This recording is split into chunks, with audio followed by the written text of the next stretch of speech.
Marty, turn me on. Hello.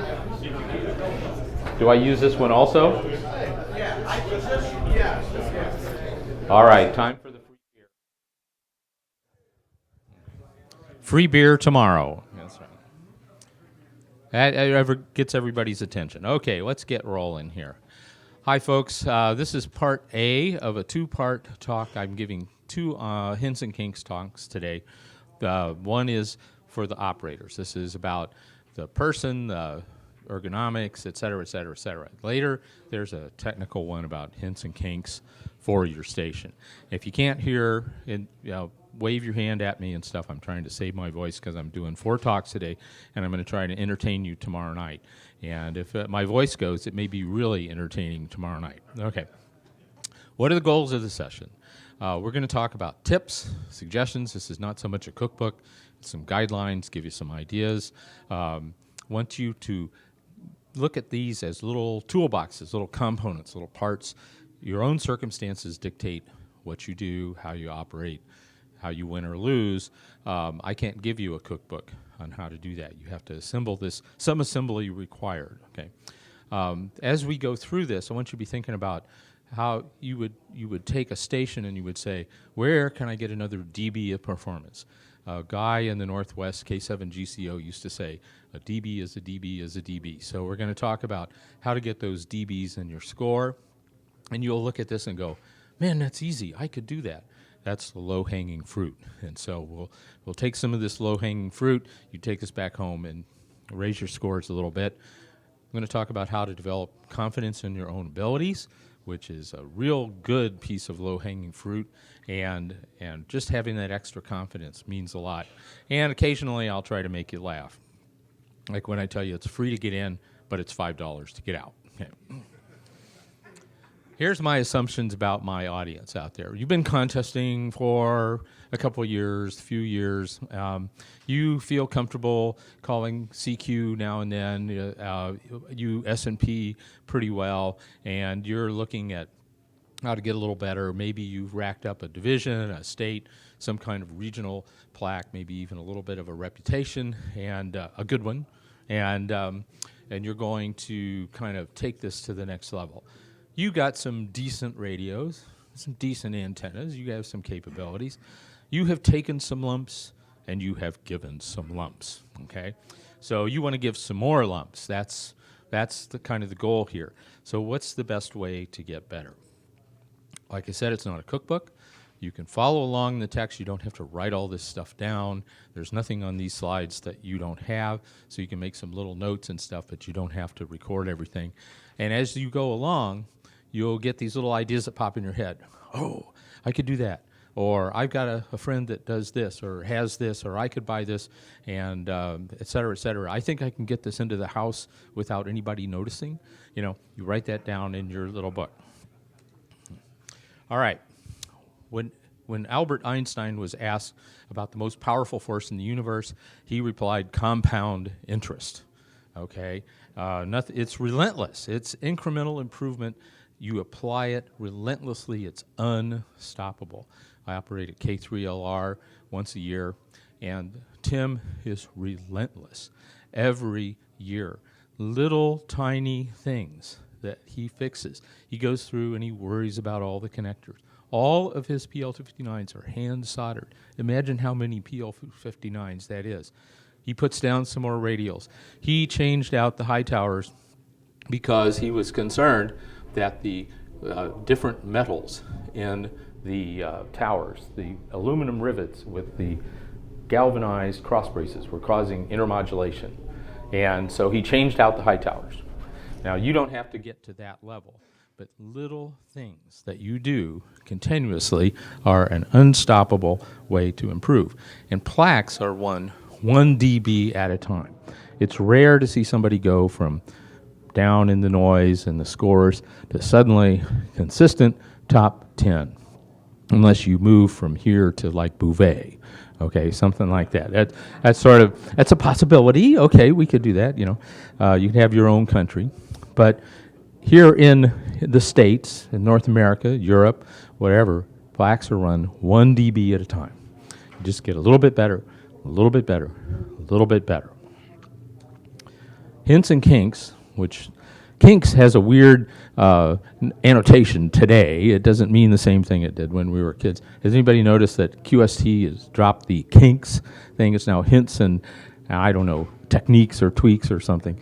But anyway, we're all of a certain age in here. You know, it's like hints and kinks are the way that we exchange these little ideas, and they have a long history in amateur radio. So these are the equivalent of incremental improvement, down to the level of you can use the top of a toothpaste tube as a feed-through insulator. Did you know that? Okay, that's a kind of a micro thing, but it might be the thing that helps you win a contest or stay on the air. You never know. So let's talk about the four-part cycle of life. Now, here's three. We start, we observe, we look, and then we make a judgment, and then we act, and then we repent. Yeah. This is how it goes. It goes and it goes and it goes. 4 steps forward, 3.9 steps back, and this little 0.1 of a step, we just keep going. So let's talk about layers here. When we're talking about improving ourselves, we talk about layers. Contest success is incremental, that 1 dB at a time thing. So you got to think of it as sort of an onion, an infinite onion, and you're continually peeling off 1 layer at a time. When you're just getting started, you're trying to learn how to call CQ. So then you learn how to call CQ, then you find out, well, I'm not going as fast as I should, so I need to learn how to copy better at a higher speed. Then you can copy at a higher speed, and then you decide, well, I'm going to work on copying full calls. Then you start getting the full calls, and then you start saying, well, I've got to listen for a full call that has that special DX fluttery sound that's going to be a multiplier. So it's one little thing at a time. Operator improvement, this stuff up here, this 25-watt glucose-powered machine is the most powerful thing in your shack. It's not your radio, not your computer, it's not your antennas, it's this thing. So we're going to improve this thing. We'll talk about that. Study and analyze and plan. You know, I'm in this state, sometimes I go through overthinking things. I'm either overthinking things or underthinking things, you know. And so some contests you just kind of go, oh my God, it's 3:30 on Friday. And you run into the shack and you sit down and you turn everything on and you start operating. Okay. Other contests you spend weeks worrying about propagation, you set up a new device, you optimize your software, you practice, you listen to old contests. It's incredibly painful to listen to old contests. Have you ever done that?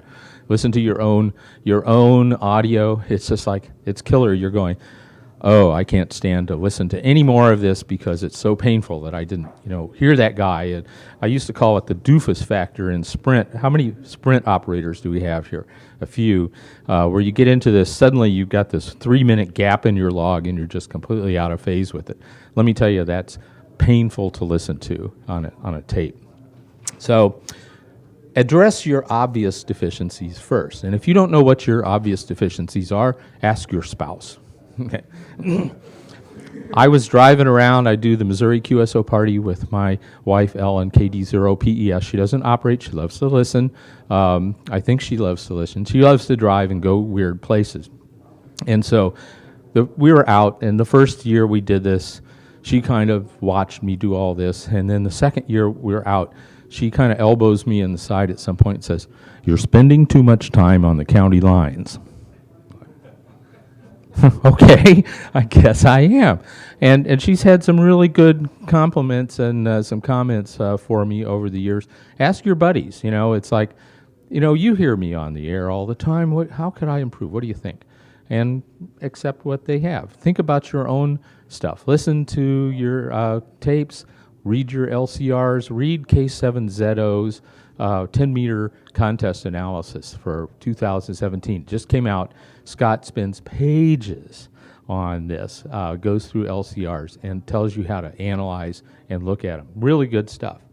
And then choose wisely. You can't fix everything, so consider your options and try to be wise about what you decide to do.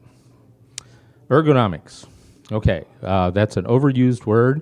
You can go down to the store and everything that you see in the office supply store is ergonomic. Okay, what does that mean? It just means the study of how you conduct yourself when you're doing a particular task. That's all it's about. But it's incredibly important. It can turn a contest from a fun thing into a total slog. So if you work on this, you can have more fun while you're doing it. If you have more fun while you're doing it, you'll stay with it more. How many people operate fast and hope to make it up in volume? You just can't do that. So work on your accuracy. That's another piece of low-hanging fruit for all of us. Okay, let's talk about the body. Contesting is a whole body experience. Even though it's the 25-watt glucose-powered machine is in charge, the rest of the body is very important. Take care of your head and eyes, and your back and arms are very important. Your butt, we're going to talk about that a little bit. Fitness, before and during, I realize that disqualifies most of us. You want to stay alert and engaged, and you want to deal with caffeine. Okay, when do you need it? Do you start drinking coffee, double shot espresso at 0000, and then suddenly, a few hours later, you're crash and burn. You've got to manage the stimulation that you take. Let's talk about fitness. Personal fitness, blood flow and stamina. If you are fit, if you walk, if you exercise, if you've got these muscles going and stuff, then you got your blood flow going. Blood is what delivers the glucose, so you want to keep that going. You don't want to have the big meal that suddenly all your blood rushes down into your middle sections and you wind up asleep. Okay, so you got to know yourself. How do you maintain your fitness, your blood flow, and that provides the stamina to stay in your chair. Manage your diet. Know what makes you go to sleep. That big turkey sandwich. CQ Worldwide CW is the acid test for diet because of leftover turkey. Leftover turkey is the enemy of contesters, okay, because of tryptophan. And you eat that big turkey sandwich and you go right to sleep. Okay. Manage your diet. Eat little nibbly things.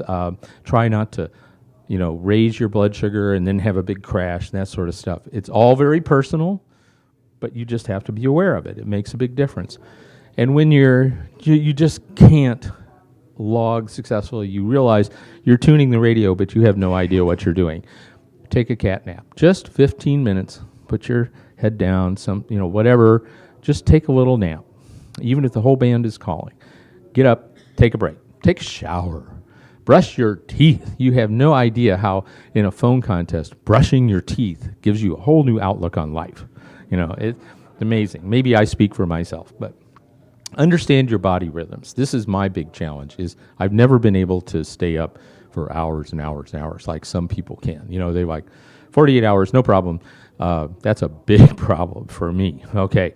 And about 3 in the morning, I go, so I've got to be aware of that. I've got to say, okay, when is it worth it for me to be on the air versus off the air? If I'm going to push through these 2 dismal hours and try to get 5 multipliers, is that worth it, that I'm totally dead during the European opening that's going to happen in about 3 or 4 hours, or should I take a break? Know this about your own self. Everybody is different. Everybody has to manage it. Pace, I was just talking about the pacing, trade your lower rate hours against your higher rate hours. Look through your logs, find out, boy, I didn't work anybody. My rate was 2, between 2 o'clock in the morning and 3 o'clock in the morning. Why are you on the air then? If that's going to cost you mults and Qs later, don't do that. There's no plaque for staying up 48 hours, okay? And 90 minutes. Your normal sleep cycle is 90 minutes long. And we've all been woken up in the middle of that sleep cycle, like when somebody shakes you awake out of deep sleep, REM sleep, and you're disoriented and you have no idea what's going on and you just don't feel yourself for a while. The body's rhythm is 90 minutes. If you're going to take a nap, if you're going to take a break and a nap, make it 90 minutes with a little extra for you to go in, lay down, then take that cycle, take your full cycle, and you'll wake up refreshed instead of disoriented. Know your station equipment. It's so important. You gotta know what those knobs do. Okay, you paid for every one of those knobs. Know what they do. Study the propagation at your station. okay? When is Europe going to open on 15 meters? When are the marginal openings going to be? When is sunrise? When is sunset? When do I need to be looking at 40? When do I need to be checking 10 meters? The answer is never, but we know that. So you've got to know propagation at your station for these contests, even for domestic ones, when people are going to be on the air. Learn your software. Turn off all the unneeded features and stuff, okay? If you can disable the things, we've all fat-fingered our logging software, and suddenly 3 windows open up, and we have no idea how to get back. What's it doing? What's it doing? And then you hear the guys on the air, hang on a minute, I got computer problems, just a minute, damn it, and then they go away. And so turn off the unnecessary stuff, know your logging software. Learn how to recognize calls. I was on CW one time, and a few Europeans were calling in, and some guys were sitting there listening to me. We were having a little multi-op, ARLDX. Call in, they're all 0 beat, and it just sounded like beep, like that. And something in my brain said, OM0O. And I said, okay, OM0O. And that was the guy. There were 2 or 3 of them in there, and OM0O, which is all dashes, was just driving the meter over to the right and filling up. The guys to my, listening said, how did you get that out of there? I said, I don't know. I know it's a call. I worked them a million times before. It's all dashes. I took a guess.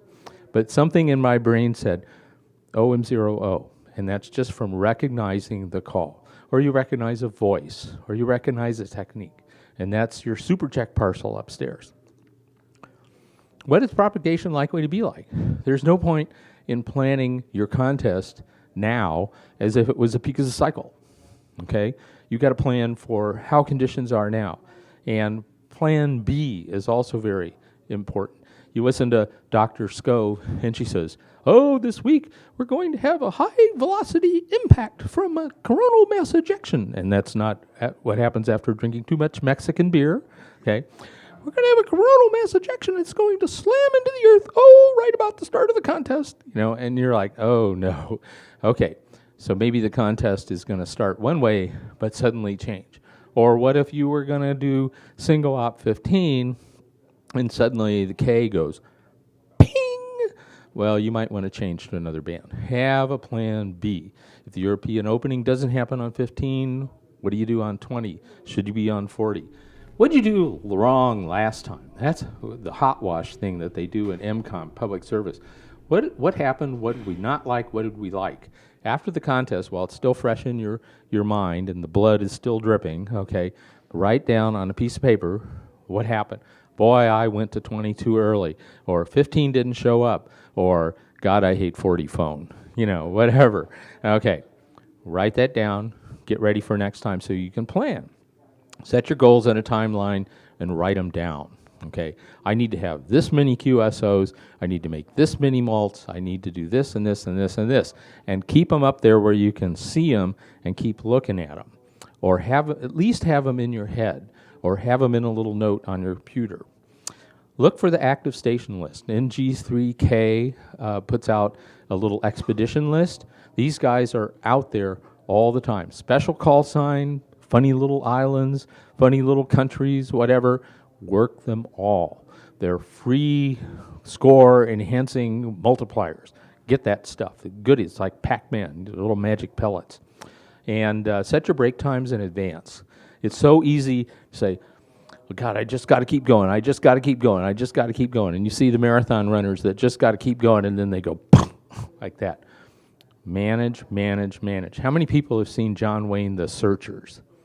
Okay, where they go riding off into the desert after the Indians, and then they realize, uh-oh, we've been had. And so the one guy, the young guy, it's always the young guy, was, I got to go back to the ranch right now. And the old guys and John Wayne said, well, I'll tell you, if you don't rest your horse, you ain't going to make it. Well, he goes rushing off, and then later you see them ride by him. His horse is falling over, and he's dragging his saddle home. You got to set your break times in advance, okay? You got to know yourself. You got to plan yourself. You got to pace yourself. Okay, let's talk about techniques. Well, I skipped over this arms and legs and butt and back and stuff. Your butt is next to the 25-watt glucose machine. Your butt is the most important part of your body for a contester. You got to keep it in that chair. Get a good chair. You spend $5,000 on an amplifier. Get a freaking chair, okay? I've gone to stations where, you have like $100,000 worth of gear, and what are you sitting on? Some rattly-ass $5 garage sale thing with the seats all wobbly and the leather is torn so it pokes you in the leg every 5 minutes. Get a chair, okay? Get a nice chair. And most of them you can take those arms off too, Get one that you can move up and down and swivel around and stuff like that. So make it easy for you to keep your butt in the chair. Okay, let's talk about technique. That's the number one source of score DBs. And practice, practice, practice. I asked Jeff Steinman, KR0Y, who holds unreachable records. We always say unreachable, but he's right up there. He's one of the best operators on the planet. And I kind of put my arm around, hey, Jeff, buddy, what's the big secret? And he says, there's no secret. There's no secret. It's just practice. It's wax on, wax off. Wax on, wax off. You're just trying to be smooth. You listen to guys like K1AR, KR0Y, N6MJ, KL9A. There's none of this flailing around, okay? You look at long-distance runners that win races. They are not flapping their arms around. They're not picking their legs up. They're picking their feet up just enough to clear the ground and get that foot ahead. And they're totally smooth. They waste no energy. These guys that are winning contests, they don't say, They don't say, please copy. They don't say, thank you. They don't send, dit. They don't say, 73. They don't send QRZ. It's just smooth, reliable, one thing after another. So just practice, practice, practice. Remember to breathe. On my first news broadcast, when I was in broadcasting, it was like 2 o'clock in the morning on party weekend at a college station. I was sure there were thousands of people listening. I couldn't breathe, I'm like, oh my God. And by the end of the 3-minute broadcast, I was like up 3 octaves and about to pass out. Learn to breathe. Just breathe, inhale, even for CW. In through your nose, out through your mouth. It's a yoga thing. It works. Listen to the masters. If you got some time and you're not seriously into a contest, find the people that beat you all the time and listen to them. Listen to them run. Listen how they pull out full calls. Listen how they manage it when 2 people are calling. One of the best ones ever was N6ZZ. He was in a phone pileup, and 2 guys, WB8, something, kept calling. And he goes, who's the WB8? And they would both call, and he wouldn't get it. And he goes, WB8, okay, there's 2 of you. I want only one of you to call. And only one did. Great, okay. It always works, right. And when there's a giant pileup, you can always say, who's the JA1? And there's always one. Or who's the DL3? There's always one. And here's a tip. Any letter, any phonetic letter that a Japanese station says to you that you can't understand is automatically Zulu, okay? Always Zulu. And we have ours too. Okay, start working with multi-op teams. If you want to get better, volunteer to go to one of the big multi-ops. And if you have to work garbage time, 160 at 10, at noon, do it. But you get to listen and enjoy and learn from these guys that are really, really good. Start one. Invite some people over. Enjoy it. Work together. It's like a big fishing trip. Ask these guys questions. Like Jeff Steinman. He's very approachable. He's not like, oh, my bodyguard failed to keep the people away from the talent. It's not like that. They're all here. They're all here professoring for you. They're all here.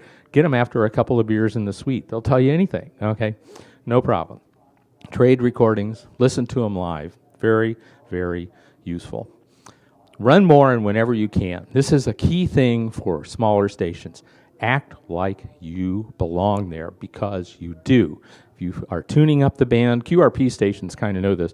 You're tuning up the band and you're calling guys, and then suddenly you find a little hole. Immediately call CQ. Immediately drop in your call. You'll work 6 guys, and then W1AA will squash you like an ant. Okay, but you worked 4 guys, okay? Keep moving. Find propagation that allows your station to run. Are you loud on 15? Isn't that more fun than getting your butt kicked on 20? Okay, if 20 has faded for you, move to another band. You don't have to be on the band edge. As a matter of fact, it's probably better for small stations not to be on the band edge, because that's where the big kilowatts guys are. This is not so much of an issue now. We have skimmers that can find you anywhere, but you don't have to be on 150.3. You can be up the band. Get to where other people can hear you.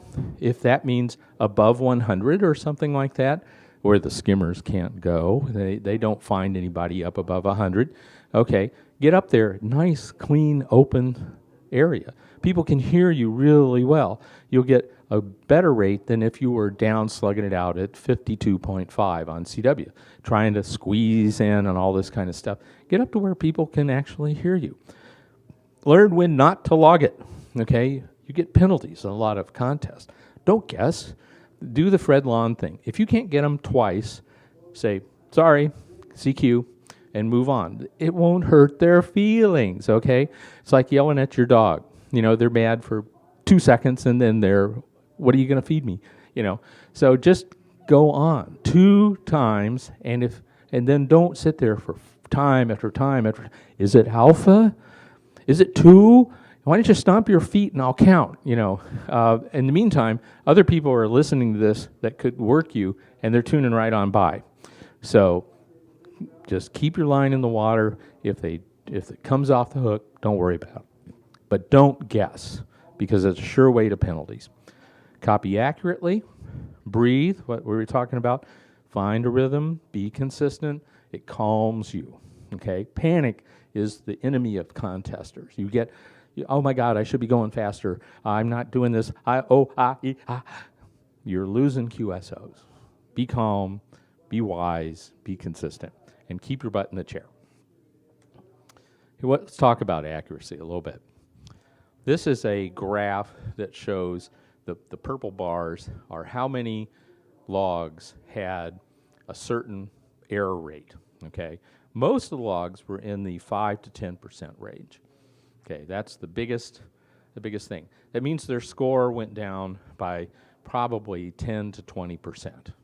You want to give away 10 to 20% of your score? I don't, okay? It's easier for me to make a bigger score if I'm more accurate. The top 10, where are they?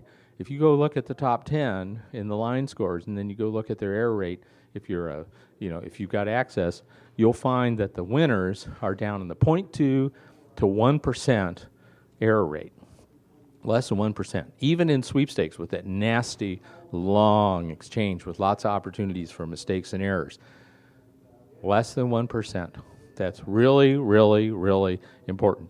If you got to trade a little rate, if you go down 5% in rate, but you get back 15% of your score, that's a good trade. Okay, so accuracy is really, really, really important. Study your LCR UBN report. Read Scott's write-up on the 10-meter contest. Get your LCR, no matter how painful it is, okay, and find out what mistakes that you make. What do you consistently miss?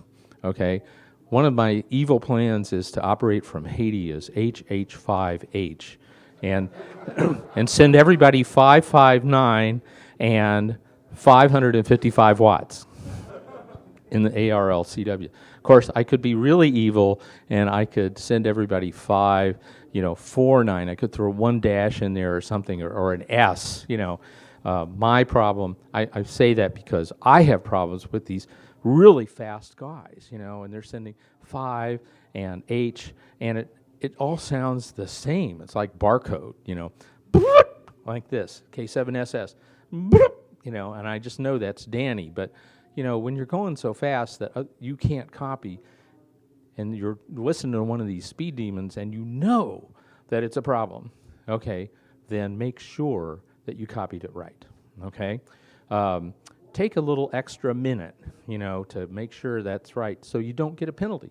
You lose a multiplier. That's a big hit on your score sometimes. What do others consistently miss from you? Are you not speaking clearly? Is your audio crap? I remember running a pileup of Italians from W1IW, and they all obviously had the mic gain set on 11. And that's not just the Italians, that just happened to be that pileup. And of course, they're all giving their call sign phonetically, and it's just the meter is just pegged, and it's a mess. And then one guy calls in, beautiful, clear audio. I remember being so taken aback that I didn't call him for a couple of seconds. I went, what? It's like a golden retriever that looks at, what? So I called him. He was in, he was out, and the rest of the guys were all, oh. Okay. Speak clearly, enunciate, use the right phonetics. Don't use funny phonetics to people that are non-English speaking, okay? It may be hilarious on the local club repeater, but if they can't understand what you're saying in other countries, then that's not very effective for a DX contest, is it? Learn to pull out the full calls. I know you want to grab something right away, bang, bang, bang, and go back. Sometimes the trick is to not answer and let somebody call again, because they'll start to spread out in time. You get a full call, it's much easier to bang, log that QSO, okay? So you get a full call. If you get a full call, at first time, every time, the pileup will discipline itself to your rhythm, because they know that calling and calling and calling and calling isn't going to work. They'll drop in their call one time, you grab the loud one, you work them, you move on to the next one. You want to get your error rate up? Start using a database. Start using a pre-fill from your club sweepstakes, stuff like that. People move. People change. People have been known to change their check just because they can, okay? Don't assume, don't rely on this other stuff. You know what? Copy what they send and log that. What a concept. Okay, but everybody thinks, oh, I'll get that pre-fill database and then I'll know everything. Well, a lot of that stuff is wrong, okay? So don't rely on databases. They're a crutch. They'll get you. It's like learning CW and learning it as sort of a pattern of dots and dashes and not really as CW. It'll get you to like 7 or 8 words a minute, and then you hit this horrible plateau, and a lot of people drop out at that point because they learned it wrong, okay? So don't use the databases, and be very wary of pre-fill. Also, when your logging program says, oh, we worked that guy before, and he was in Western Washington, okay, listen carefully. Don't get sloppy. You may have miscopied it the first time. If you miscopy it the first time and you let the logging software fill it in for you, you'll miss every subsequent QSO with that person. You'll lose them all. So listen, listen, listen. Okay, don't trust spots from any source. I think Doug covered that this morning. Learn when not to guess and move on, okay? Nobody's feelings are going to be hurt. They're not going to write your call down, this guy didn't work me, okay? Well, probably, okay. What are your resources? Your club, other contesters, public logs, CQ publishing logs, ARL is going to be publishing logs. A lot of logs are public out there. Go look at them. See what people are doing. How fast do they really go? What are they working? Did they find something interesting on 10 meters? How did they do that? Okay. How did this guy work 10% more mults than I did? What was he doing? And so that's a very, very good question to ask. Is it my antennas? Am I just not on the right band at the right time? What's the deal? And unless you go look and ask, you'll never find out. Record your operating review. We talked about how painful that is, but do it anyway, okay? It's easier than ever. There are applications that will run with your logging software that will log the audio, and so you can go in and it'll timestamp stuff so that you can say, would you play back the QSO with W2NAF for me? And it'll go back and I'll hear Nathaniel, and I can, if I busted his call or got his check wrong or something like that, then I can find out what happened. Or somebody says, hey, I worked you, but I wasn't in your log. What happened? You go back and look. Maybe two people were calling at exactly the same time, and he didn't notice, you didn't notice, whatever. Use these analyzer programs, CBS, written by K5KA and 6TV. We'll go back, give you a complete breakdown of your log. SH5, there's a web service called LogView run by XV2A, I think, that's very good, gives you all these stats and breakdowns and stuff, sort of a sporting news of contest logs. NCJ is just full of great little articles about things, some ranging from low-hanging fruit to equipment reviews, full articles about expeditions, all these things to learn. It's like a contest suite every month. Study other brain-intensive sports and games, like chess, gaming, all these other things. There's all these little things that you can learn. How do these guys use headphones or augmented reality goggles for hours and hours and hours? What do they use? How do they do this? What kind of chair do they have? What kind of computer do they have? All this kind of stuff.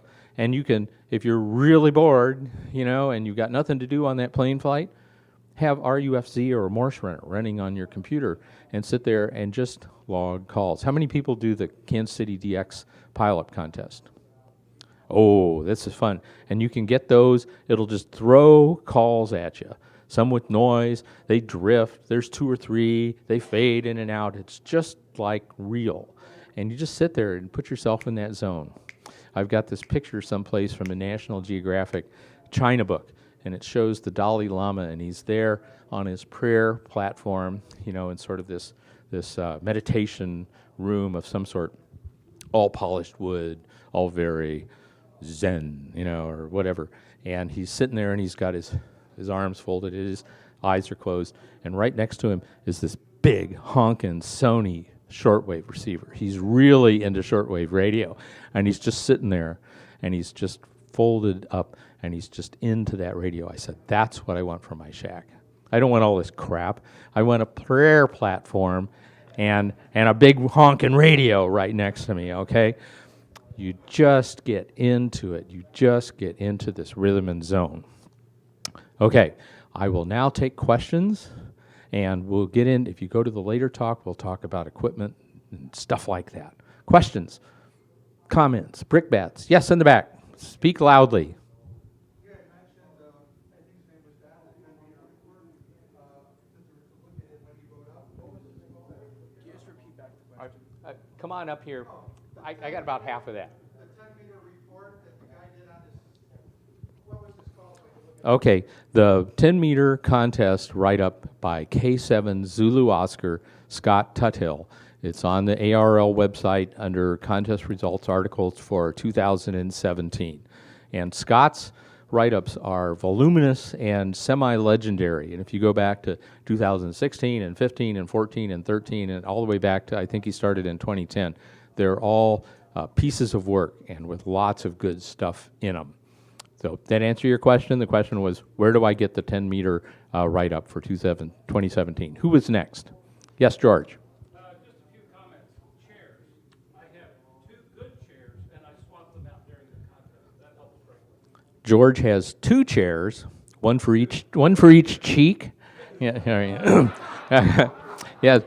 George has 2 chairs, and they're different, and he changes them during the contest. Okay, great idea. Some people stand up for a while too. Yeah. With headsets, 2 sets of headsets, different, a Yamaha and a RadioSport. They're both great, but they both hurt me after a while, so I swap them out. And they're both always connected. He has 2 pairs of headphones. They're all connected. He can hot swap if it's bugging his ears, hurting his head, whatever. He can just change them out. Keep you fresh. It's like getting out of that car and taking that little walk around when you're drowsy on the interstate. Get you up and going. Who was next? Yes. What's your preferred log analysis program? What is my preferred logging software? Analysis program. I use a CBS because it tells me, I got used to it. Try all of them and see what they tell you. CBS is free. Just Google it. It's sort of like an app. You don't have to actually install it. It's just an old style EXE, and Bob has brought it up to speed for Windows. Yes? In our club, we have a lot of inexperienced members, and we're a small local group anyway. But we noticed that we're glad you mentioned enunciate and use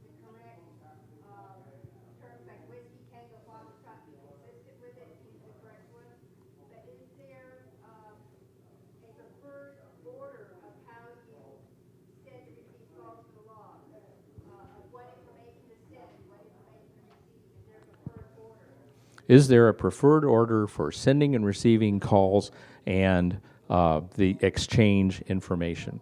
I can answer the second one unequivocally. Always send it in the order that the sponsor gives it in the rules. That is what 99.9% of the people will be expecting. And if you give it to them out of order, they'll bust it, or they'll be confused, or it'll take longer. And I hate it when somebody calls me in sweepstakes and gives me stuff out of order, because my logging software is set up. I enter the call, it wants the number, it wants the precedence, it wants the call sign, it wants the check, it wants the section. Some of the logging software can parse it out, but it's guessing, okay? So send it in the order they expect it. Don't surprise people by doing something they don't expect. The other thing is, how do you send the order of the calls? If you have a bunch of call signs sort of queued up, if you listen and you notice that W1AA is calling and N0AX is calling and so on and so forth, the rule I have is take the loudest, fastest one first. Okay, the slower they are, the more likely they are they're going to stick around. Take the loud, fast ones first, get them out of the way. Danny, K7SS, showed me how to do that. It's like dropping the pool ball triangle on the table and getting all the balls in it at once. He's a master, and he will suddenly kick it into high gear. And if 3 or 4 people are calling, he'll try to get all their calls, and then he'll just work them. K1AA, 59, blah, blah, blah. K2AA, 59, blah, blah, blah. Just go like that, and it'll accelerate and then drop back to regular rate. It's a master. But take the loud, fast ones first, and the slow ones will hang around. I know from personal experience as a slow one. Yes?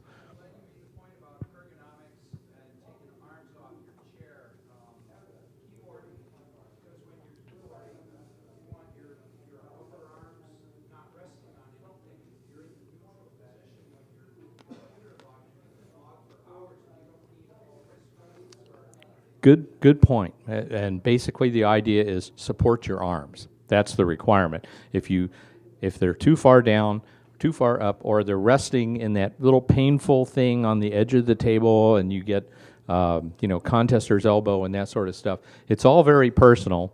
And sometimes the arms on the chair won't let you slide in under the desk. That's why I take mine off. But if you find yourself with that condition where you can't bear to put your elbow on the table anymore, okay, for the next contest, change something. Move your radio, put it someplace else, whatever. You know what's the most important piece of equipment that you look at all the time in the contest now? It's not the radio. The radio is like, you could put it in a bedroom, What you're looking at is a computer monitor. Okay, don't put the computer monitor way up here, okay, or way over there, unless you like sore back, or sore neck. Okay, put it right in front of you. Remember that Zen thing. You want to get in the zone. You don't want to have to move anything to log people. You just want to sit there and type, and sit there and type, and sit there and type. So make it easy to do that.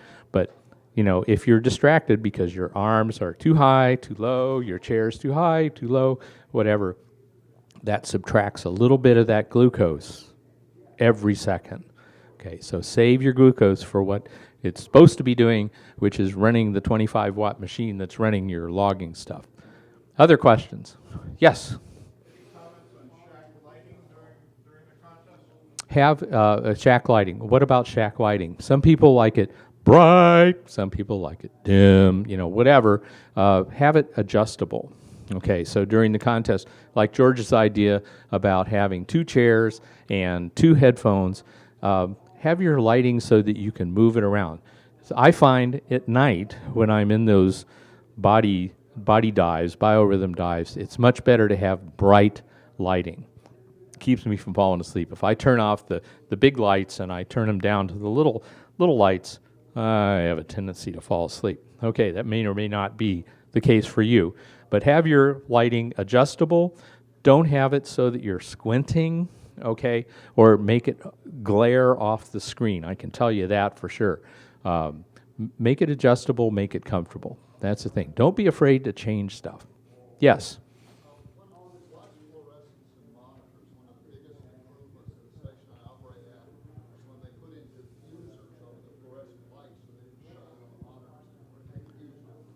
Okay, diffusers on fluorescent lights, so you have soft indirect lighting that's not glancing off of stuff, and that's a stressful thing. Your brain has to cope with it.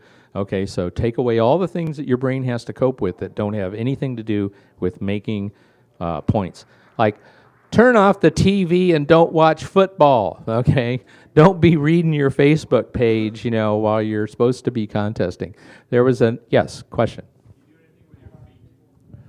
Do I do anything? That's kind of personal.